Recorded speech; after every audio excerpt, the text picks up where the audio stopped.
Hello, everyone. My name is Sonia, and I will be sharing with you today a close reading on a modern American classic, which is the novel The Great Gatsby by F. Scott Fitzgerald. So, it is a novel that has a lot to unpack.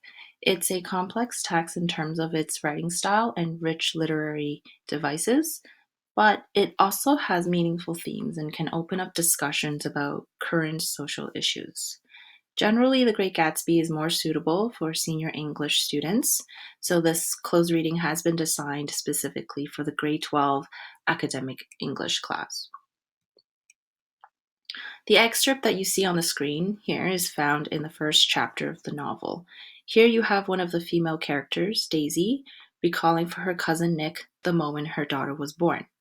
So she tells him, quote, "Well, she was less than an hour old and Tom was God knows where.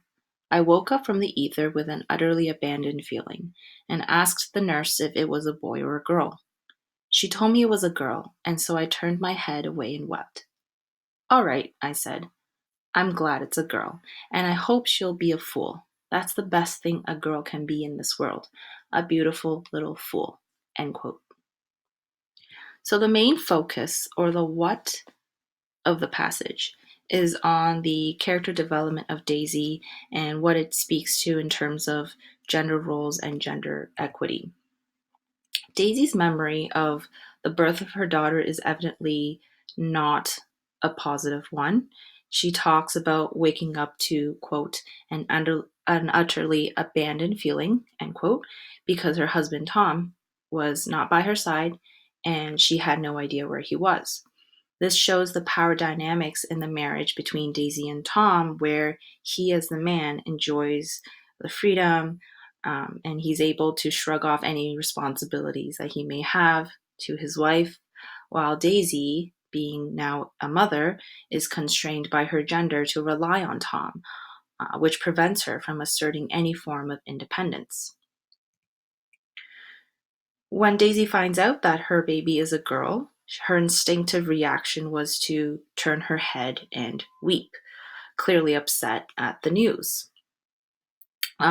She goes on to express that she hopes her daughter will be, quote, be a fool. That's the best thing a girl can be in this world, a beautiful little fool.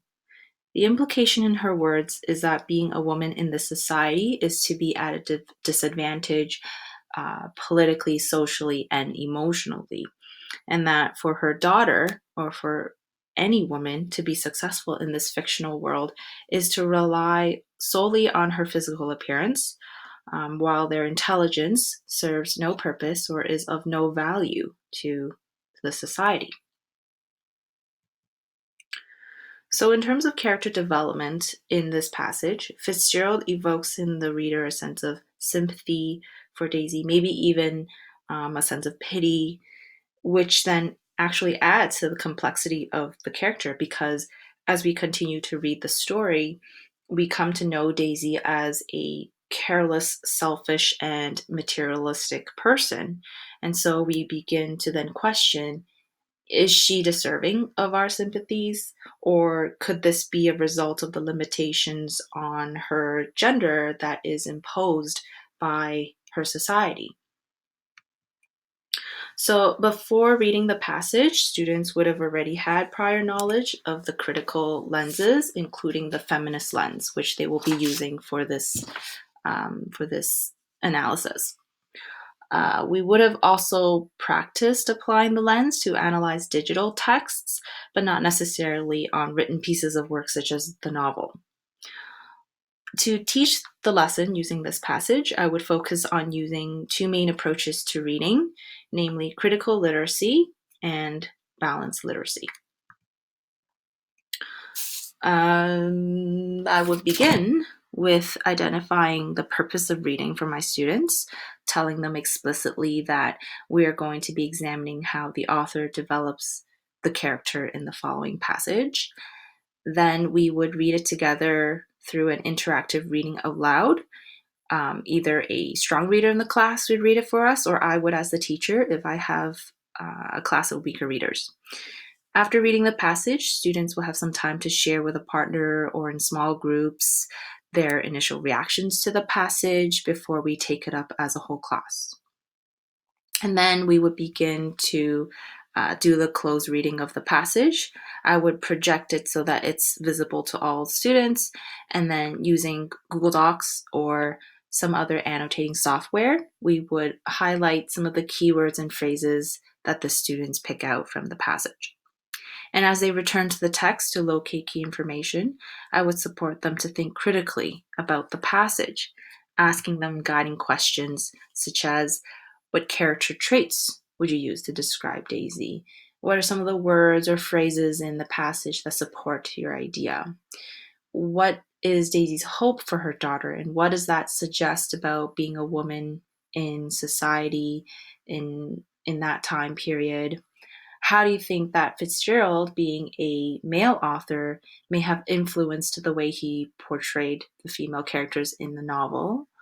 And what do you think about how Daisy is portrayed here? Do you think it's a fair representation of women? Why or why not? And from there, I would continue the closed reading of the passage, but now from a situation based standpoint, where a deeper conversation on the representation of women can take place. I would invite the class to compare the portrayal of Daisy to portrayal of women in other texts. And together we would brainstorm a list of female figures, fictional or real, that we know of in films, in TV shows, in society, in social media. And students would then identify and describe how these women are being portrayed and whether it reinforces or undermines some of the stereotypes on women. So the goal of having the students to perform a closed reading of this passage isn't simply for them to gain a deeper understanding of Daisy's character, but more importantly, to develop a sense of appreciation for how critical lenses, like the feminist lens, can help them to question the information that they are bombarded with every day in their lives. When they can draw a connection between the gender inequities embedded in a text to gender issues in their own lives, they can then begin to reflect on their own place in society and how their own actions and behaviors can either reinforce or challenge some of those social limitations on gender. As an extension to the lesson, I would integrate digital elements of digital literacy to encourage student citizenship, empower the students to consider what they, as digital citizens, can do to challenge the representations of gender that they feel are inaccurate or oppressive. We can further encourage students to use their social media platforms in a creative manner, such as creating a new hashtag on Twitter that would raise awareness on the issue itself. So, The Great Gatsby may be a beloved American classic, but hopefully, my presentation was able to show you all its value to our Canadian students as well. Thank you for watching, and I hope you enjoyed this presentation.